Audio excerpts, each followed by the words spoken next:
Hello viewers, दृष्टि IAS के editorial analysis में आप सभी का स्वागत है। इस सेक्शन में हम अलग अलग न्यूज़पेपर्स और न्यूज़ पोर्टल से आपके लिए एडिटोरियल्स चुनते हैं, जिससे आपको भारत सहित विश्व में होने वाली अनेकों घटनाओं के बारे में विस्तार से जानकारी मिल सके।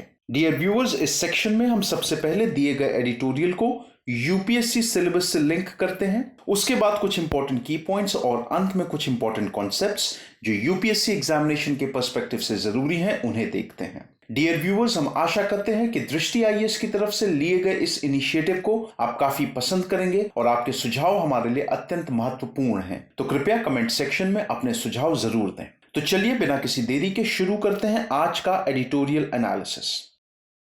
प्रिय व्यूअर, यह वीडियो अंग्रेजी में भी उपलब्ध है।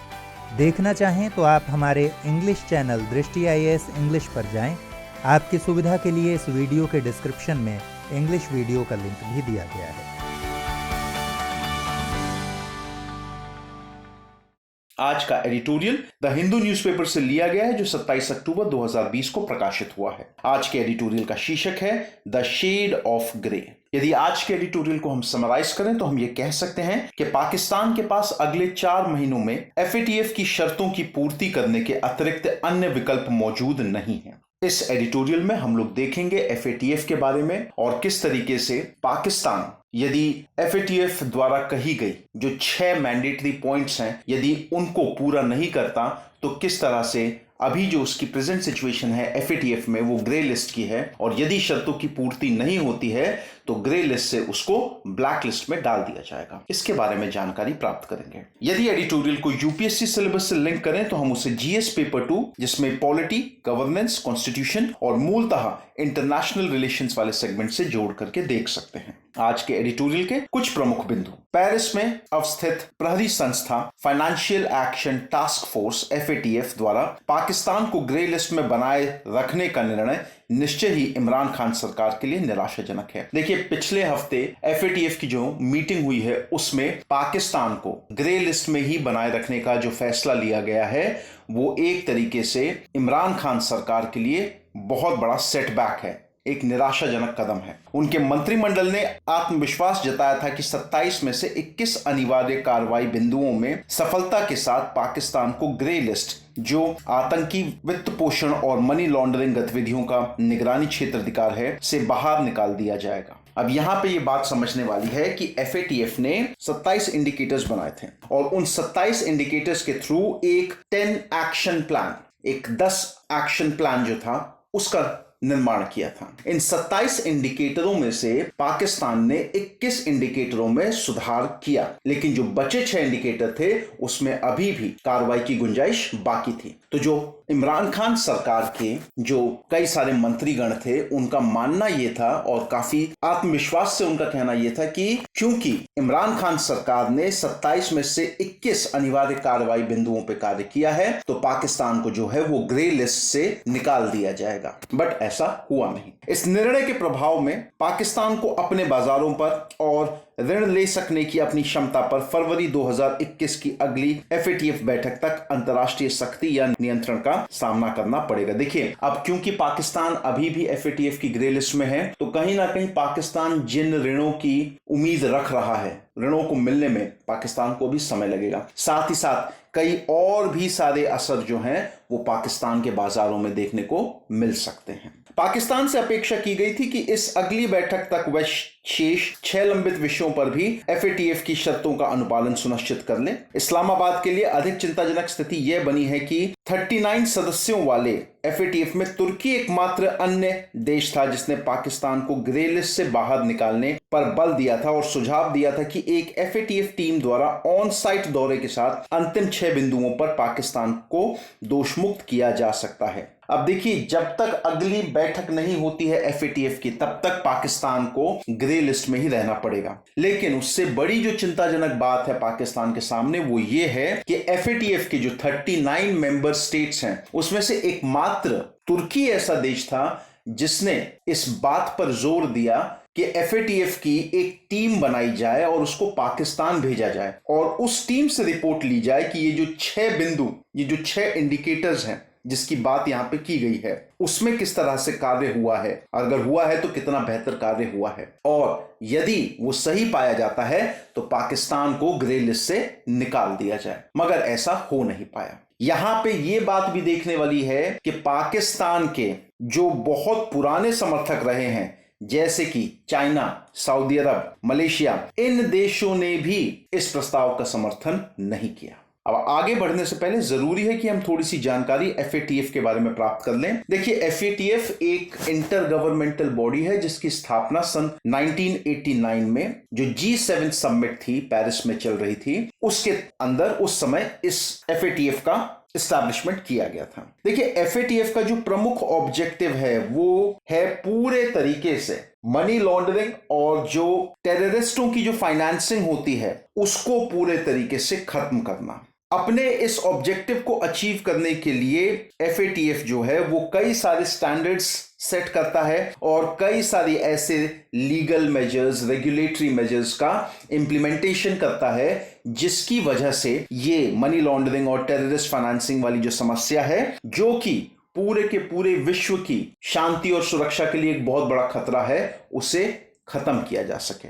FATF का जो सेक्रेटेरिएट है वो OECD organisation for economic corporation and development का जो हेडक्वार्टर है पेरिस में वहां पे स्थापित है। प्रेजेंटली FATF के जो प्रेसिडेंट हैं उनका नाम है डॉक्टर मार्कस प्लियर और वो जर्मनी के हैं। देखिए, FATF की यदि हम लोग बात करें तो FATF जितने भी आतंकवादी या फिर आतंकवादी समूह हैं उनके खिलाफ एक बहुत मजबूत नीति के साथ कदम उठाना चाहता है और साथ ही साथ ये चाहता है कि जो यूनाइटेड नेशन सिक्योरिटी काउंसिल, जो सुरक्षा परिषद के जो 2 रेजोल्यूशंस हैं जिनके तहत सभी टेररिस्ट और टेररिस्ट ऑर्गेनाइजेशंस को चिन्हित किया गया है, उनके खिलाफ एक कठोर कदम उठा सके ताकि उन्हें किसी भी तरीके की फंडिंग, किसी भी तरीके की फाइनेंसिंग ना मिल सके। अब वो जो 2 आपके यूनाइटेड नेशन सुरक्षा परिषद की जो रेजोल्यूशन है, एक है 1267 और दूसरा है 1373। अब यदि हम लोग UNSC रेजोल्यूशन 1267 की बात करें तो उसको पहली बार अडॉप्ट किया गया 15 अक्टूबर 1999 को। इस रेजोल्यूशन के अंदर एक कंप्लीट, एक कंसोलिडेटेड सूची है उन सभी लोगों की और ऐसे सभी समूहों की जिनको यूनाइटेड नेशंस ने अल कायदा या तालिबान से जुड़े होने के लिए एक तरीके से दोषी माना है, या फिर आप ये कह सकते हैं कि ये वो सभी लोग हैं, ये वो सभी समूह हैं जिनका कभी ना कभी किसी ना किसी तरीके का संबंध अल कायदा या तालिबान के साथ रहा है। दूसरा जो रेजोल्यूशन है वो है UN रेजोल्यूशन 1373। इसे अडॉप्ट किया गया 28 सितंबर 2001 में। 9/11 अटैक जब हुए थे अमेरिका में, उसके बाद इसको अडॉप्ट किया गया सुरक्षा परिषद में। इसके तहत, इस रेजोल्यूशन के तहत यह कहा गया कि जो अंतरराष्ट्रीय आतंकवाद है ये पूरे दुनिया की, विश्व की सुरक्षा और शांति के लिए एक बहुत बड़ा खतरा है। यहां पर एक बात समझने वाली यह भी है कि भाई यहां पे हम लोगों ने FATF की मेंबर्स, FATF की लिस्ट्स के बारे में जरा बात की है, तो देख लेते हैं कि ये दरअसल है क्या। यदि हम लोग मेंबर स्टेट्स की बात करते हैं तो इस समय FATF में कुल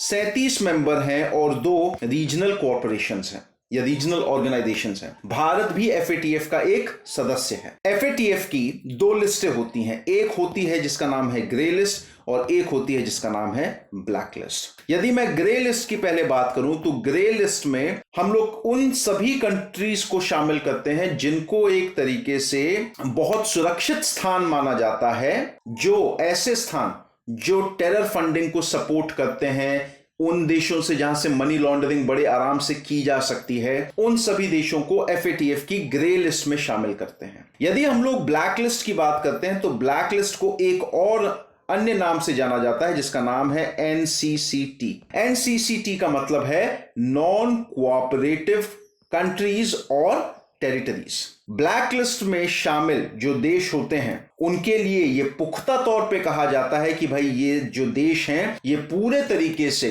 टेररिस्ट और टेररिस्ट ऑर्गेनाइजेशंस को फंड करते हैं, उनकी आर्थिक तौर पे सहायता करते हैं, साथ ही साथ मनी लॉन्ड्रिंग एक्टिविटी जो होती है उसको भी ये लोग अपने देश में पूरे खुले तरीके से अलाउ करते हैं। यदि हम लोग ग्रे लिस्ट की बात करें तो ग्रे लिस्ट में इस समय कुल 12 कंट्रीज हैं जो ग्रे लिस्ट के मेंबर्स हैं। उन 12 कंट्रीज के नाम है Bahamas, Botswana, Cambodia, Ethiopia, Ghana, Pakistan, Panama, Sri Lanka, Syria, त्रिनाद and Tobago, Tunisia, Yemen. और यदि हम लोग ब्लैकलिस्ट की बात करते हैं तो इस समय ब्लैकलिस्ट में आपके पास मात्र 2 देश हैं। पहला है आपके पास ईरान और दूसरा है आपके पास नॉर्थ कोरिया। ये तो बात हो गई FATF की ग्रे लिस्ट और ब्लैक लिस्ट के बारे में। अब यहां पे यदि हम लोग बात करें कि FATF की जो मुलाकात होती है, जो मीटिंग होती है, वो साल में 3 दफा होती है। 3 बार वो मीटिंग FATF के मेंबर्स की होती है एक साल में। अब यहां पर हमको जो सबसे जरूरी चीज जो हमें देखनी है कि भारत के संदर्भ में और FATF क्या रिलेशन है। तो देखिए, भारत जो है वो एक लंबे समय से ऐसे कई सारे सबूत जो है वो FATF के की मेंबर्स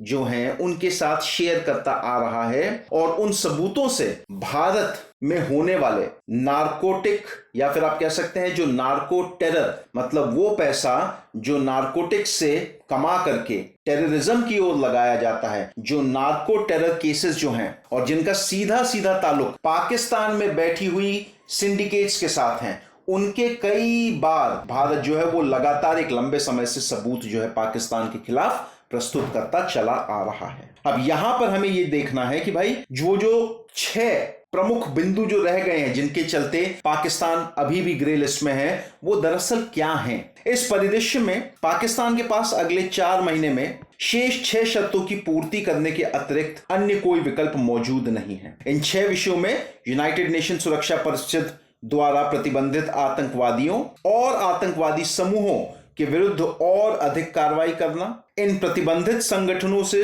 समृद्ध धर्मार्थ संगठनों के विरुद्ध कार्रवाई करना। देखिए, कई सारे ऐसे भी ऑर्गेनाइजेशन हैं पाकिस्तान में जो ऊपरी तौर पर दिखने में तो अपने आप को चैरिटेबल संस्था कहते हैं, लेकिन उनका जो प्रमुख काम है वो क्या है, वो है आतंकवाद को बढ़ावा देना। तो ये कहा गया है कि ऐसे संगठनों के ऊपर भी पाकिस्तान सख्त कार्रवाई करे। भगोड़े आतंकवादियों का पता लगाना और उनके विरुद्ध दोष सिद्धि की कार्रवाई करना।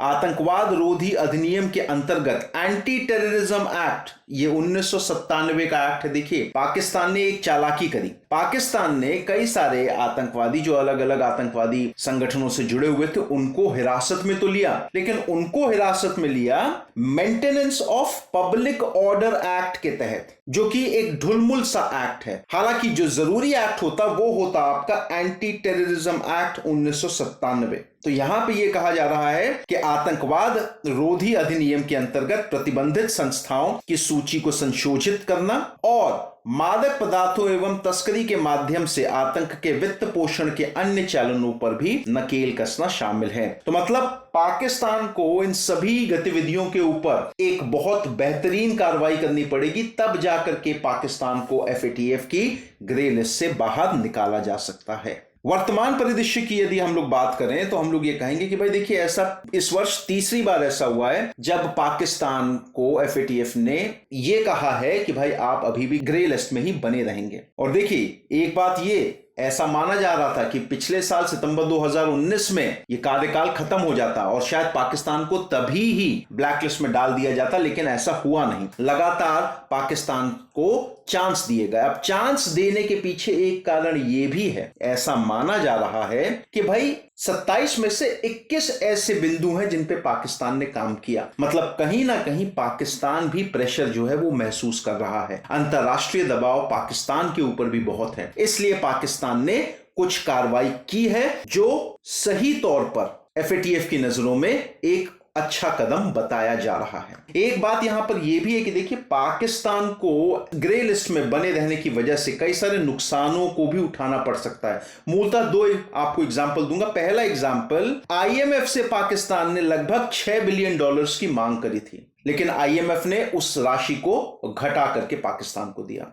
दूसरा, ग्रे लिस्ट में होने के कारण पाकिस्तान के ऊपर लगभग हर वर्ष $10 बिलियन का नुकसान हो रहा है, सिर्फ इसलिए क्योंकि पाकिस्तान FATF की ग्रे लिस्ट में है। तो दबाव पाकिस्तान के ऊपर भी है। यहां पर यह देखने वाली बात है कि यह सिचुएशन भारत के लिए बहुत ही अनुकूल है। यहां पर अंतरराष्ट्रीय मानकों के अनुरूप एक आतंकवाद रोधी अधिनियम लाने के लिए पाकिस्तान की सरकार बाध्य हुई है। और ऐसा कहा जा रहा है कि भाई जब तक आप एक ऐसा कोई मजबूत एक्ट या लॉ नहीं लेकर के आते हैं आतंकवाद के खिलाफ, तब तक आप इन सब चीजों पर विजय नहीं प्राप्त कर सकते। जब तक पाकिस्तान एक ऐसा कानून लाने की कोशिश करता है, मीनवाइल पाकिस्तान को यह करना चाहिए कि कई सारे आतंकवादी संगठन जैसे कि लश्कर-ए-तोयबा, जैश-ए-मोहम्मद, इन जैसे आतंकी समूहों पर भी बहुत जरूरी कंट्रोल एस्टैब्लिश करने की जरूरत है। इनको पूरे तरीके से डिसमेंटल करने की जरूरत है और यह भारत के लिए एक बहुत कारगर कदम जो है वो साबित होगा। आगे का रास्ता, इधर दूसरी ओर अमेरिकी नेतृत्व वाली अफगान प्रक्रिया और तालिबान से वार्ता को पाकिस्तान का समर्थन शांति प्रक्रिया के लिए अत्यंत महत्वपूर्ण है और FATF प्रक्रिया ने अफगानिस्तान की सहायता के लिए इस्लामाबाद को और अधिक उत्तरदायी बनाया है। एक चीज जो यहां पे समझने वाली है, हमारी प्रीवियस वीडियोस में भी मैंने इस बारे में बात करी थी कि अमेरिका और तालिबान के बीच इस समय जो शांति वार्ता चल रही है उसमें पाकिस्तान ने बहुत महत्वपूर्ण भूमिका निभाई है। पाकिस्तान ही वो देश है जिसने तालिबान को शांति वार्ता के लिए मनाया और शांति वार्ता के टेबल तक लेकर के आया। तो यहां पर हम पाकिस्तान के रोल को बिल्कुल भी हल्के में नहीं ले सकते हैं। हमें यह मानना पड़ेगा कि भाई पाकिस्तान इस वार्ता प्रोसेस में, ये जो शांति वार्ता का ये जो पूरा प्रोसेस चल रहा है, इसमें एक महत्वपूर्ण प्लेयर है। और साथ ही साथ ये भी है कि भाई FATF ने अफगानिस्तान की सहायता के लिए पाकिस्तान को ही प्रमुख रूप से उत्तरदायी बनाया हुआ है कि कुछ भी करके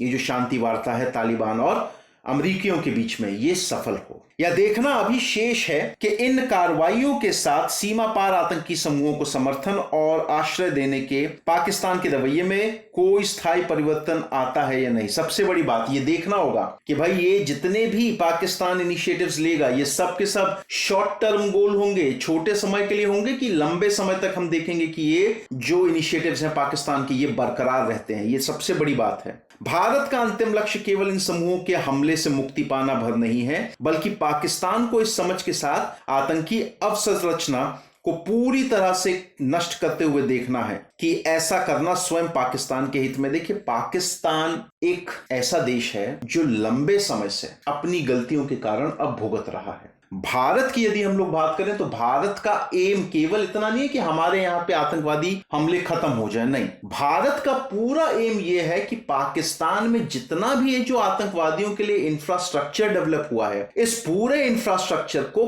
कंप्लीटली खत्म किया जाए। और इसमें फायदा सिर्फ भारत का ही नहीं, बड़े तौर पे देखेंगे तो पाकिस्तान का भी बहुत बड़ा फायदा है। अब ऐसी अपेक्षा की जाती है कि भाई FATF के इस फैसले से और ये जो प्रेशर इस्लामाबाद के ऊपर डेवलप हुआ है, इस्लामाबाद इन सभी बाकी के 6 बिंदुओं पे काम करता है और शीघ्रतम हम लोगों को इसके पॉजिटिव रिजल्ट्स दिखाई देना शुरू होते हैं। तो व्यूअर्स, ये था आज का एडिटोरियल एनालिसिस। अब जरा संबंधित प्रश्न देख लेते हैं। प्रश्न जो आज के एडिटोरियल से संबंधित है, यदि प्रारंभिक परीक्षा के पर्सपेक्टिव से देखें तो आपसे FATF के संबंध में सूचनाएं पूछी जा सकती हैं, जैसे कि हेडक्वार्टर्स कहां पर हैं, कौन से सन में बना था, इस समय प्रेसिडेंट कौन है, कितने मेंबर स्टेट्स हैं। साथ ही साथ आपसे ब्लैक लिस्ट और ग्रे लिस्ट के बारे में पूछ सकता है कि भाई जो ब्लैक लिस्ट और ग्रे लिस्ट है उसमें कौन कौन से कंट्री हैं, उनके बारे में बताइए। ब्लैक लिस्ट और ग्रे लिस्ट में डिफरेंस क्या होता है वो बताइए। तो ये तो हो जाएंगे आपके प्रारंभिक परीक्षा के से रिलेटेड कुछ प्रश्न। यदि हम लोग मुख्य परीक्षा की बात करें तो प्रश्न जो बन सकता है कि वित्तीय कार्रवाई कार्यबल क्या है, FATF के उद्देश्य क्या हैं, भारत पाकिस्तान संबंधों के लिए इसके महत्व पर विचार कीजिए। तो व्यूअर्स, ये था आज का एडिटोरियल एनालिसिस। आई होप आप सभी को एडिटोरियल बहुत पसंद आया हो। धन्यवाद।